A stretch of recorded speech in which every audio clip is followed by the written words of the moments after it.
Okay.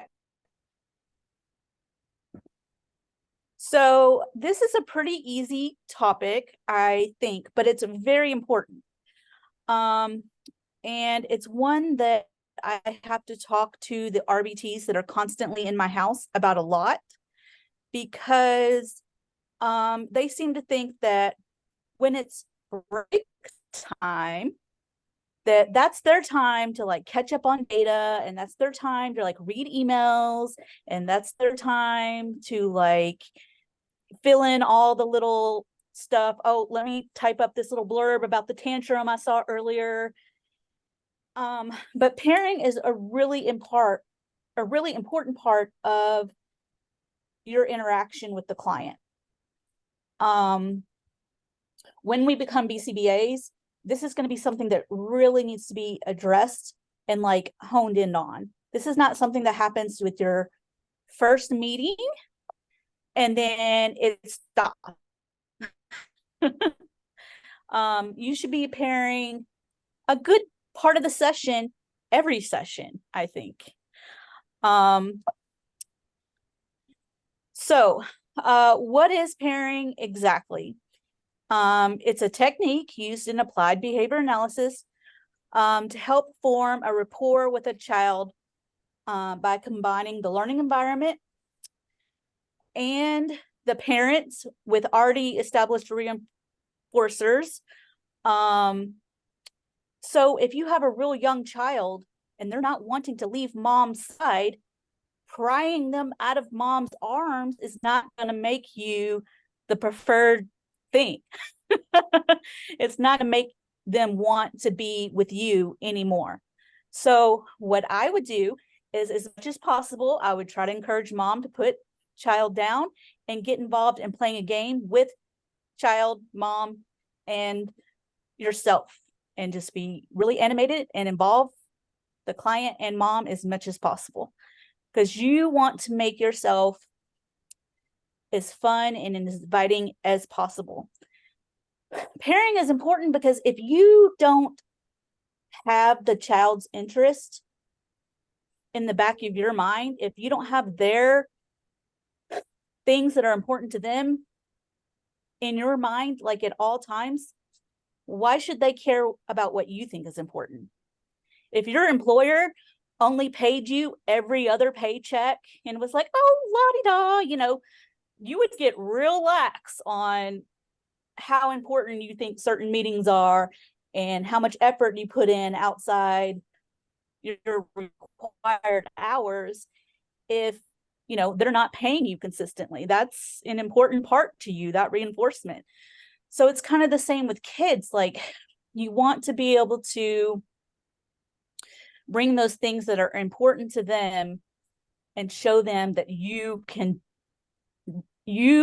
have an invested interest in what's important to them. And like these pictures down here, it could be real simple, playing blocks, playing trains, playing cars. But for older kids, it could be, hey, let's go cook something. Hey, let's go on the computer and research XYZ that you want to talk about. Hey, your favorite comic book is X-Men. Let's go look at X-Men. Whatever their thing is, you need to be involved in that too. I had a BCBA at my house today, and she said, I'm constantly having to send pictures of superheroes to my brother because one of my kids has huge fascination with all things Marvel. She has no clue. And so she's like, help me out. Give me a little bit of backstory. Make me look good. Make me look good. I love it. Yes. Yeah. Because it should be important enough to you to at least do a little bit of effort to bring that fun to them. Okay, so how do you do it?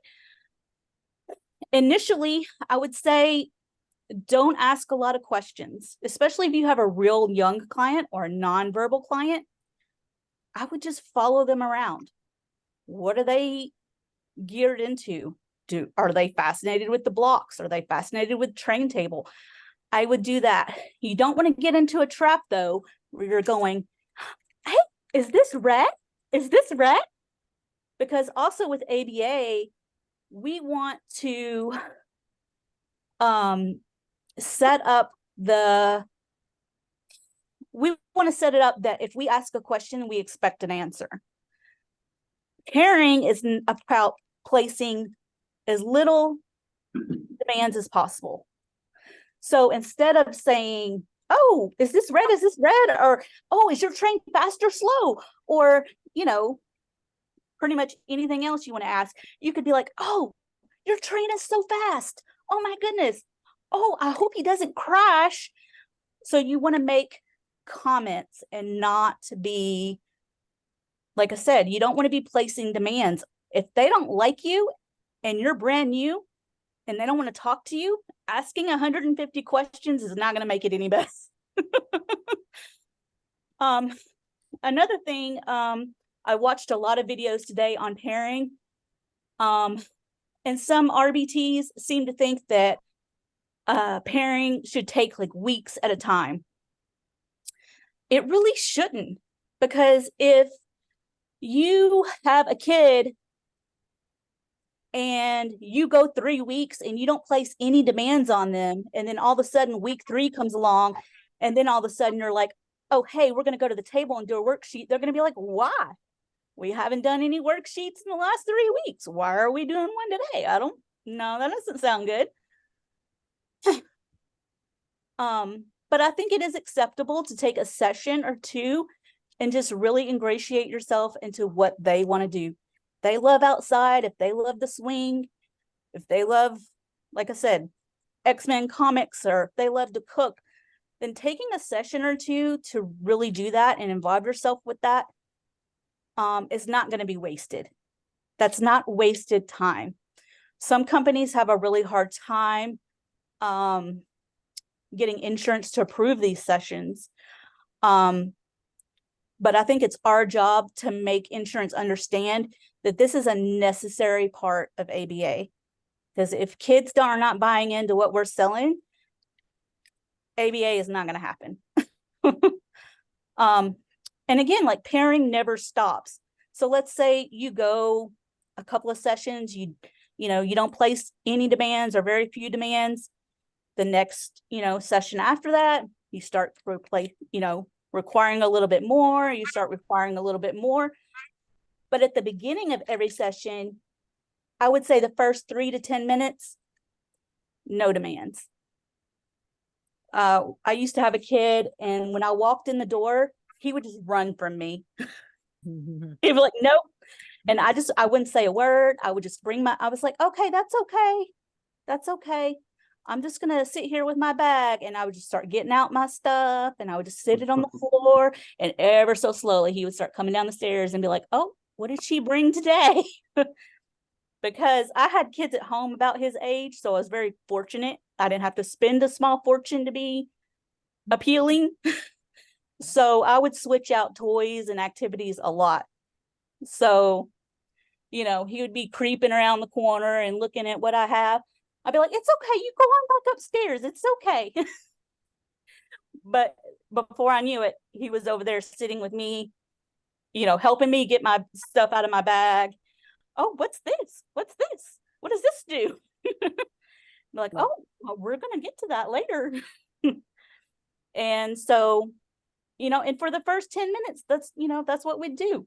We'd play something that he wanted to play.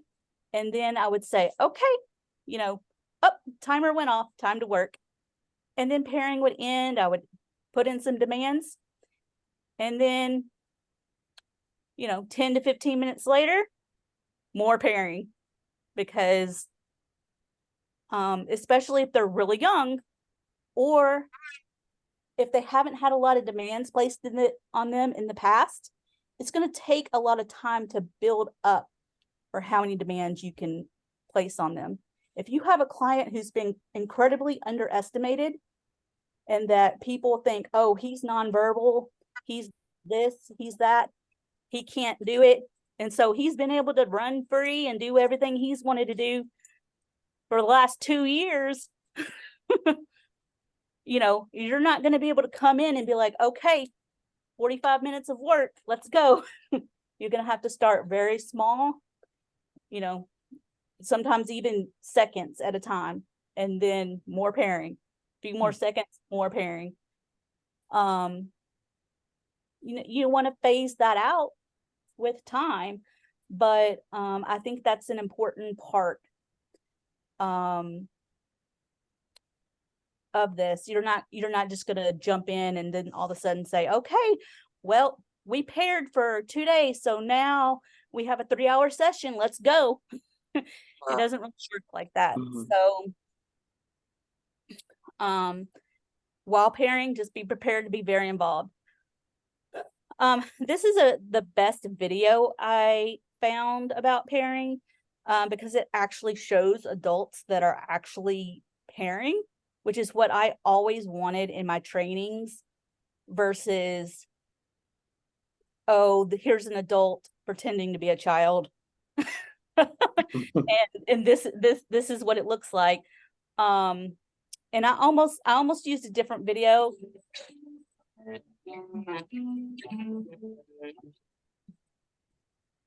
But I thought this one was really good. Hello, my name is Philippe Saladin. I'm the training coordinator here at the West Lafayette facility. In this video, we're going to be talking about pairing and how it's used to develop a relationship with the client and pair ourselves with reinforcing activities so that we become reinforcing ourselves. Pairing involves associating yourself with reinforcing items so that you become the giver of all good things. The way that we do this is by seeing what the client likes, following their motivation, and giving those things to them non-contingently, without any demands placed on the client. As we go along, we'll introduce them to new items and activities so that we have a wide range of things to pull from, so that we're not satiating the client on just a few things that they like, and we have a bunch of things that we can pair ourselves with. Pairing is key to creating a productive teaching environment. Pairing results in the child being more likely to want to please their therapist and do well. It sets the stage for effective work sessions by establishing instructional control, which involves a positive working relationship. Follow the child's motivation, but also introduce them to new activities or items that they might like. Pair yourself with the items and activities that the child loves. Get involved. Don't just sit by and watch. While you're pairing, place very limited demands on the child. Examples of this would be no, wait, stop, or can I see that? Even simple things like, hey, look at me, are demands and need to be limited. Pairing involves both capturing and contriving motivation. So capturing would involve seeing that the client wants something, them telling you that they want to go jump on the trampoline, pointing to a glass of water. While contriving MOs involves creating an activity that you think may be motivating to the client. An example of this would be going to the motorhome and jumping on the trampoline, and you yourself doing flips and jumps to make it more motivating for them to jump on it themselves. You know you're well paired when the client is attending to you, following simple demands, has minimal problem behavior. It's not totally gone, but it's less than what it was before. And they're requesting items from you and following you versus you having to follow them around. Let's talk about some pairing tips and tricks. Make sure to follow the client's motivation and take them around the center to see what they gravitate towards. As they are playing, make mental notes of similar but new activities to introduce them to. Do not assume that you know what your client likes. You should be open to exploring fun activities with them. If it's something that you personally don't like, make sure that that doesn't come across on your face. Remember, it's about the client. Your client's motivation will change. It's important to constantly be monitoring this. In addition, Cornerstone staff will routinely administer preference assessments to assess the client's current highest reinforcers. Make sure to get involved. Play side by side with them and narrate their play as they go through the center. As they do exhibit appropriate behavior, make sure to reinforce this with a lot of praise and reinforcement. Here's an example of pairing in therapy. You know that your client loves trains, so you take him to the train room and get overly excited about the trains. You start to play with him, narrate his play. You begin to make all the train sounds that you know of as you play with him. Once you have transitioned to a different room, The client then pulls you towards the train room. He is beginning to pair you with the trains. As we're wrapping up, make sure to have fun. Be that giver of all good things, not the taker. If you want the client to ask something from you, make sure that you're playing side by side with them versus taking it away. Have fun, guys, and enjoy the pairing process. Okay, so the one negative thing that I will say about when you talk to parents about pairing is I'm in a lot of like parenting and autism groups because I have 2 kids with autism. I have heard ABA being called like compliance training. And basically you're making yourself the thing that the child wants. You're making yourself desirable to the child. And I've heard people call that like grooming. And just know that I think most parents are smart, and I think that they see genuine people who genuinely want to help their kids. And I think they can weasel out who is going to be beneficial and harmful to their kids versus who is not. I've come in contact with several parents who have been very against ABA, and their minds have changed once they see how the therapist interact with their kid. So I will say, I think, this pairing, it's important, and it's how you establish your control over behavior. If you can't find any reinforcers for the child, you're in trouble. And so you may start out with something very limited. You may start out with the only thing that they like is the blue train. That's it. There isn't nothing else they like. It's the blue train or nothing. But if you can start off with the blue train, play with the blue train a whole lot, slowly introduce the red car, slowly introduce the red train, and make that more interesting, then you're going to start having more reinforcers to work with. I've seen people who have had to start out with food. I really hate using food and like edibles and treats with kids, because I don't think like snacks should be something that's like withheld or given like based on behavior. But if that's the thing that they like, it might be where you have to start. So it's just something to keep in mind, and something that I wanted to touch on that I have seen. Did somebody have a question? No. I love the video. That video. Well, first of all, this whole pairing thing. And Patty, have we learned about pairing yet? Do you remember? We haven't learned about it in class, but Okay. Jeannie taught me about it when I start working with my one student I have to do the social skills with. Okay. Okay. See, again, guys, I have to ask that question because it's so much information. I may have missed it, but I didn't think we did, because I really got excited about this, because this was really awesome. Thank you so much for doing this. That was amazing. And then well, I don't know if we have enough time, Jeannie. I guess it's kind of up to you. But my next thought was I was going to have some of you guys start off like pretending to be the child. So I was going to show you what it's like to pair. And then I thought we could like reverse roles, or like reverse the roles, and then have you guys be the therapist and others pretend to be the kiddo. Because as silly as it is, those chances to practice, I think, matter.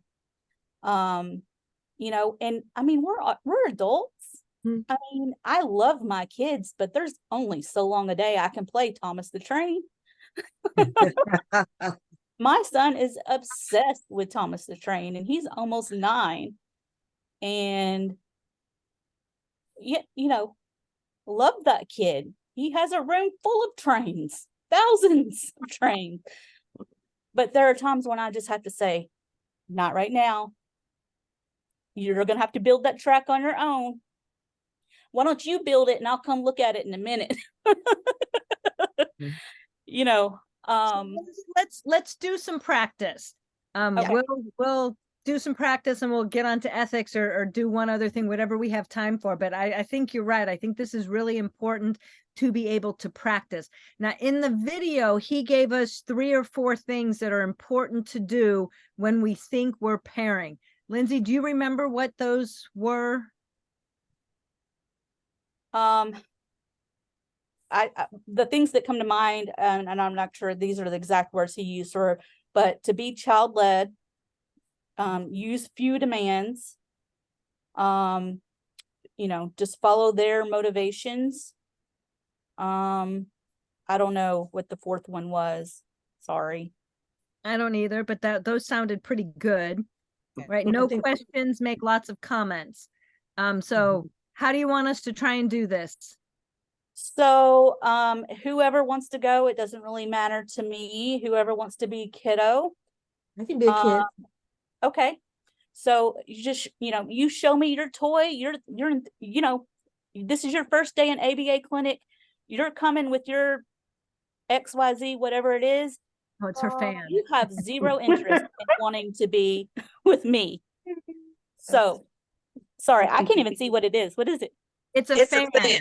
Oh, Because I'm hot flashing, and this is what I play with all the time.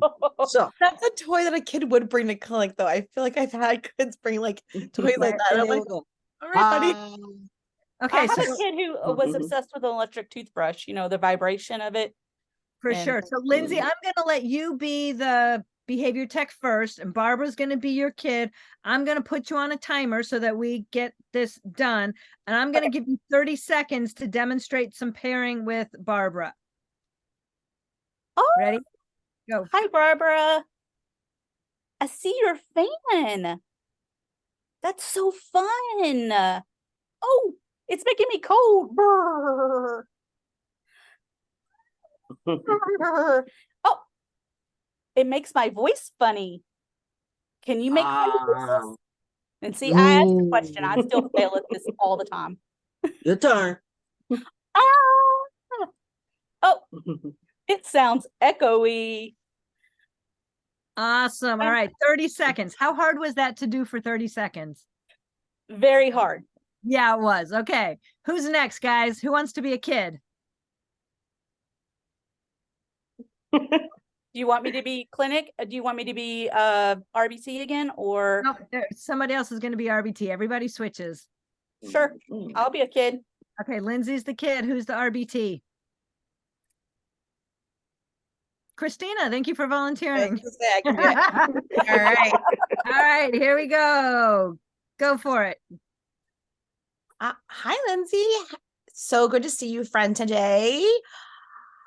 Let me. I'm so bad as I'm asking questions. Okay. Wow, is that oh my gosh, this is how I communicate with small children. That's why. Talking. It's what everyone does, though. It's what everyone does. You start asking a million questions. Well, I like your train. And look at all the wheels on it. Vroom, vroom, vroom. Her All name right, is 30 Mia. seconds. Mia. How hard was that, Christina? It is hard not to ask questions, but I feel like I work with like a lot of preschoolers, so asking questions only gets them to like because they want to be like asked a question and they want to chat, but that doesn't always work with like older kids who like don't ask me questions. We're like older Or kids. even younger kids who don't know you yet. Yes, yeah. Right. The kids that you work with know you. Okay, so Christina, this time I want you to be the kid. You have a toy. Dr. Patty, will you be the behavior technician? Gonna So have to be. gonna have to Like, be. gonna have What to. is Sounds like I that? have a choice. What is that toy?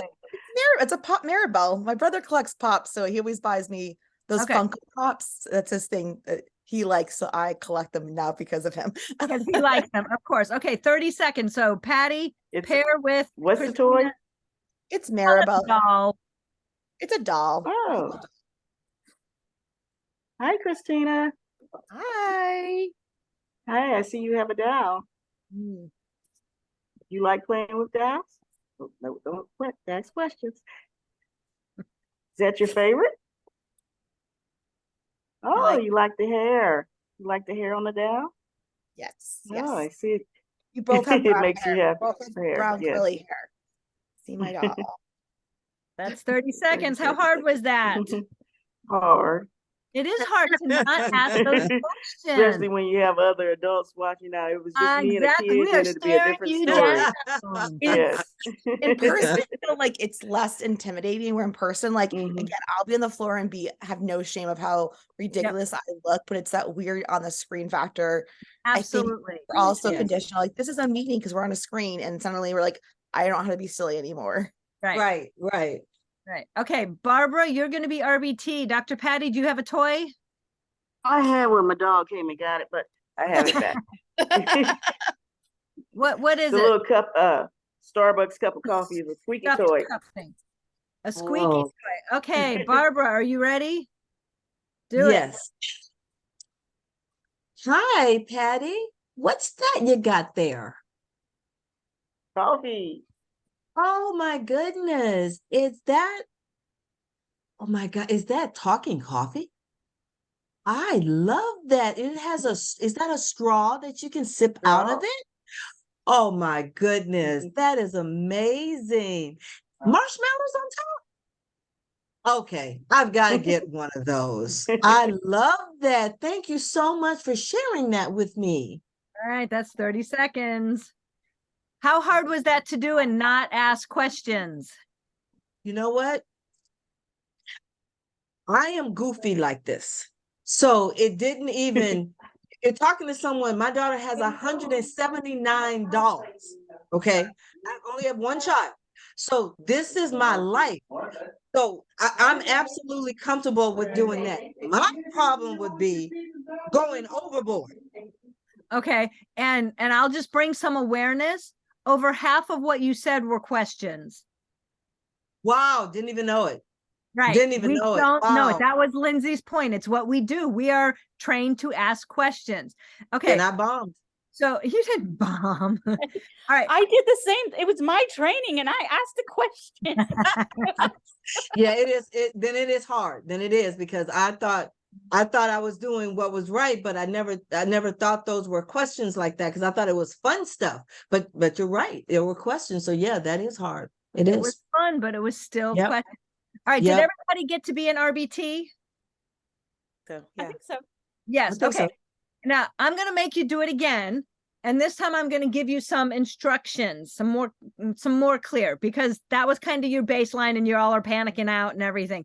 But so let's do it again. And to make it really easy, Jenny gets to be the kid. Okay. And we're going to do a round robin. Okay. So Lindsay is going to say one cool thing about me playing with my ball. And then Christina's going to say one cool thing about Jenny playing with the ball. Patty's going to say one cool thing about Jenny playing with the ball. Barbara's going to say one cool thing. Lindsay's going to say something. Christina, Patty, Barbara. So we're just going to go around the circle twice. I don't know where you guys are on your screen, but that's where you are on my screen. So I know who to look at, right? And no questions. Just tell me what I'm doing or tell me what you see happening and make it sound like it's fun. Okay. Lindsay, are you ready to start us off? Ready? Okay, here we go.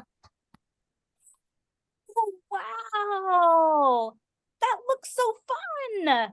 Christina. Jenny, I see you have matching nails to your ball. Because I know you like your nails. Patty. Patty. Hi, play and catch. That's Yeah. fun. Barbara. What a smile as you bounce that ball. Nice. Lindsay.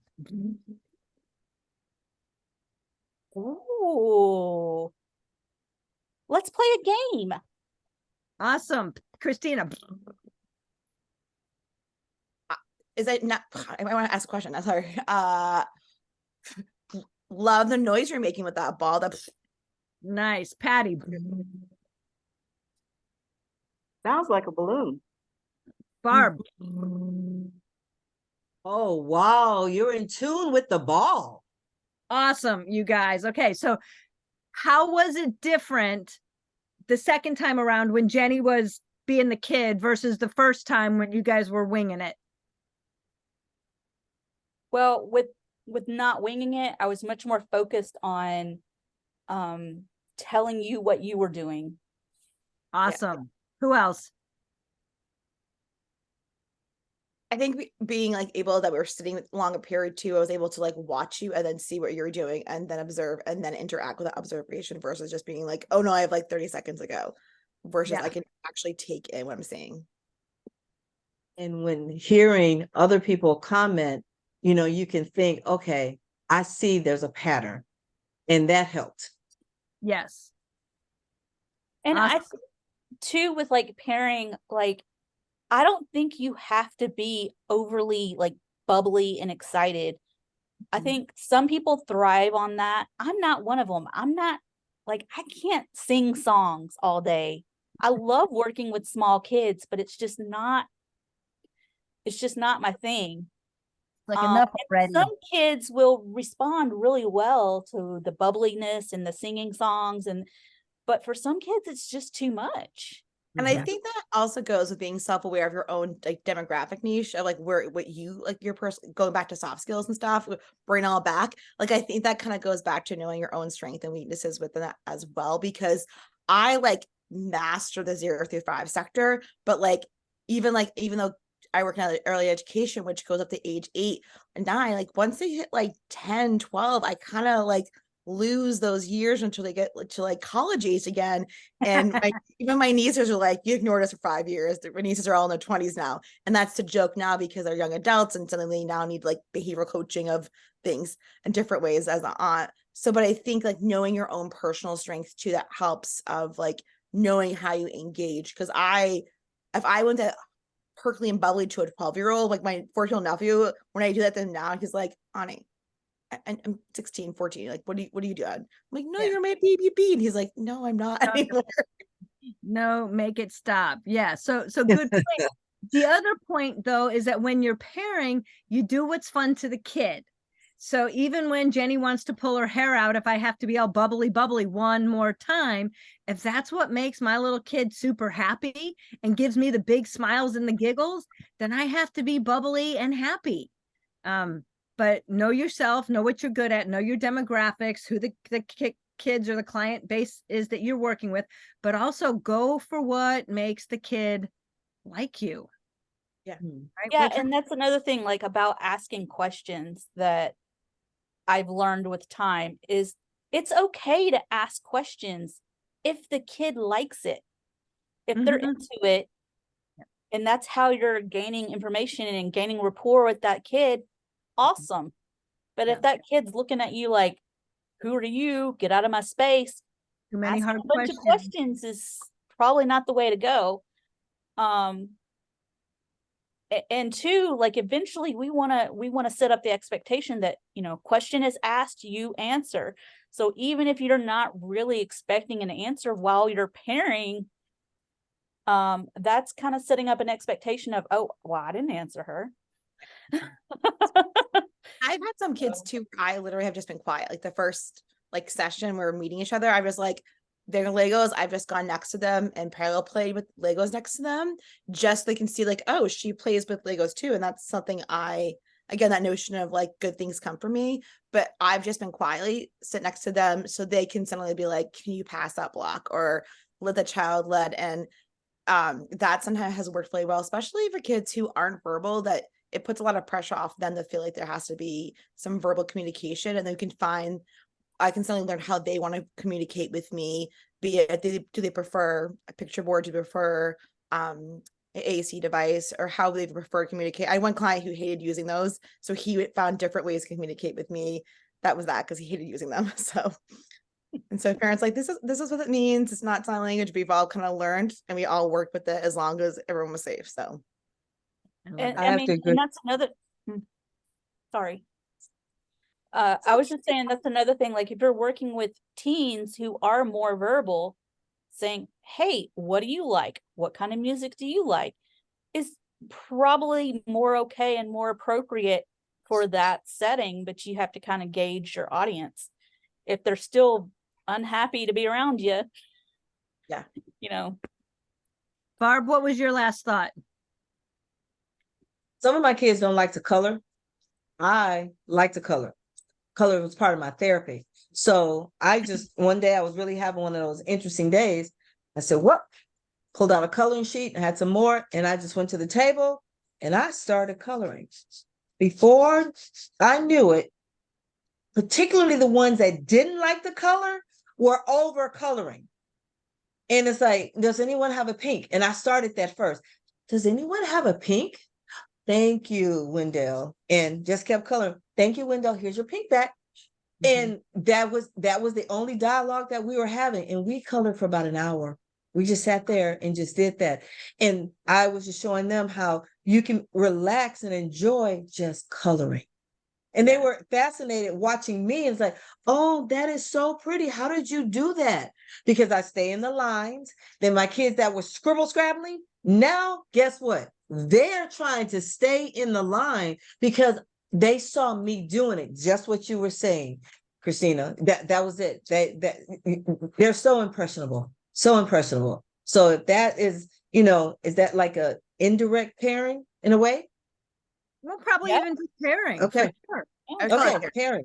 Yeah. So In my house, the It's day good. before Thanksgiving, I homeschool my kids and they have an RBT that comes, they each have their own RBT that comes every day. So Wednesday, I'm stressed out. The kids can sense something's going on. We've been cleaning the house and just, but I had printed off like a bunch of little Thanksgiving placemats, some bunch of little like houses we could fold and put together, and just fun things to color. And even my son, who is not a big colorer, sat there for a long time. And me and the RBTs, I'm like, oh, you need a house. Oh, you need a house. Oh, do you want a turkey, or do you want do you want a pilgrim, or do you want this? And we all just sat there and colored, and the RBTs were like, this was so amazing. I so needed this. Everybody needs to pair and have those moments of very low demands, and Yes. just know that the relationship that we have here, it's a safe place to be. So I want to make a comment and ask a question. And I know we have about 3 minutes and we've got to decide what we're doing next time. So here's my comment on this grooming thing.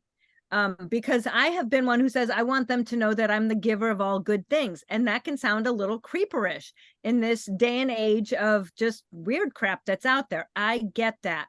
And so perhaps better terminology might be, I want them to know that I can help them when they want to try and tell me something. Or I want them to know that when they need something different, that I understand them well enough that I can understand what they need or what they want, and we can try and make it happen together, which is still the same thing. And that's what so much of pairing is about. And Christina, I loved how you brought it up, was about the learning the communication style. I need to know what you want and how you ask questions so that I can help out with that when we need to. So here's my last question before we talk about what's happening next week. And I want a very short answer from 2 or 3 of you. How do you know when you're done pairing and it's time to move on to work? When you have instructional control. How do you know when that is? When the kid starts following your lead.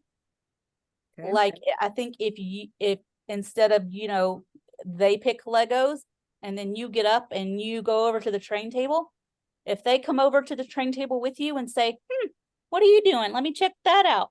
I think that's probably a pretty good indication that they're ready to try some of the things that you want to do.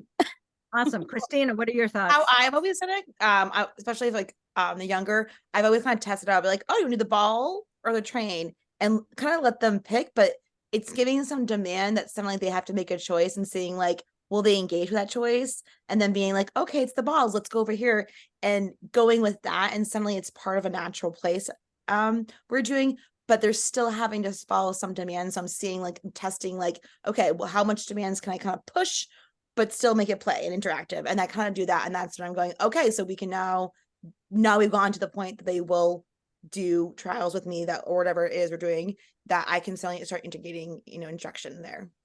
But I think parenting never ends. I think, I think it never ends, but you still know there's a point that I can start doing more actual, education, not just play. Right. And so that, Lindsay, you brought that up from the very beginning, that pairing never ends. But there's this season of initial pairing when you are brand new to a kid, a family, a house, and all their toys. You said 1 to 2 sessions and then start doing some work. I used to give my technicians 3 to 5 sessions. And again, it doesn't mean that there are no demands at all, but that we're being very purposeful in learning communication, learning their likes and dislikes, and doing little testers, kind of like what you said, Christina, with maybe offering a choice, or, hey, can I get you to come over here? Yesterday, you really liked this thing. Will you come play this thing with me? That are not the sit down at the table academic demands that get really hard, really fast. And then just realizing that you may need to pair the beginning of every session. You may need to pair halfway through. You do that hard thing over there. And so pairing as a thing is often weighted heavily at the beginning of knowing a family and a kid, but then continues throughout anytime you're going to really do some high demands, or if a kid's had a really stressful, I don't know what, right? Let's just go back and do some pairing and make it so that everybody trusts everybody, and that this is a good place to be, and that you're not running away from me every time I show up because I'm pushing too hard. Okay. So next week, because if you guys have talked or had your individual session or looked at your schedule, we go right back into group next week on December 4th. So group will be the 4th and the whatever that is, the 18th of December. So that the 11th, when I'm traveling, and the 25th, that's Christmas, we will be doing something else on some other day. So if we have not had a one-on-one session, probably this week because it's Monday, I will be contacting you about your December schedule because there will be some changes. All right. So next week we're doing group again. And since we spent a whole lot of time doing pairing today, which I hope you guys think was super helpful, how about if next week we do the technical term, and we do the get a cab, and we do the ethics, and we do more of the structured group. So the long story short is I am not going to give you a new agenda to fill out for next week. Okay, so I got a yes, I'm okay with Yeah. this. I think Absolutely. Okay, that, absolutely. It's So still, then, fresh. It's still fresh, that we can still discuss it and have it be relevant too. yes, and if Do I you, still have to do a presentation? yes, so if you were on for December 4th, then you will do a presentation for December 4th. But think short, Dr. Patty. I want 10 minutes of talking and 5 minutes of interaction. Today just happened to be a great topic that everybody wanted to know a little bit more about, but it can be really short and sweet. And I know you can do that, right? You taught your people how to do ABC data in 12 minutes. That's all we need. So pick something else that you would train one of your teachers about and bring it to the group next week, and let's make it happen. Said 10 minutes of talking. 10 minutes of talking and 5 minutes of Interaction. Some kind of engagement. Okay. All right. We are at time, and my next group showed up. So you guys exit yourselves out. I will see you for our individual whenever that is. And I'll see you next week for group. Bye, everybody. Bye.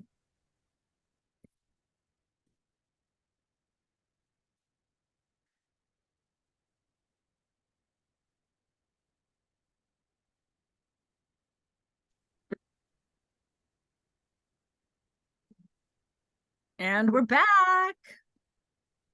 Okay, give me a second. I just had to kick 4 people out of group because they didn't want to leave. And now I need to see if I have anything for you guys. No, because we are doing our scenario. So I don't have to have an agenda. I'm just going to take some notes. Okay. And you guys are each going to lead your own part of this first part. Yes? Let me find my scenarios. I had to do 2 assessments today, so my office is a little upside down. But I think it's this. Yes. But all right. So we are, let me make sure I stopped recording.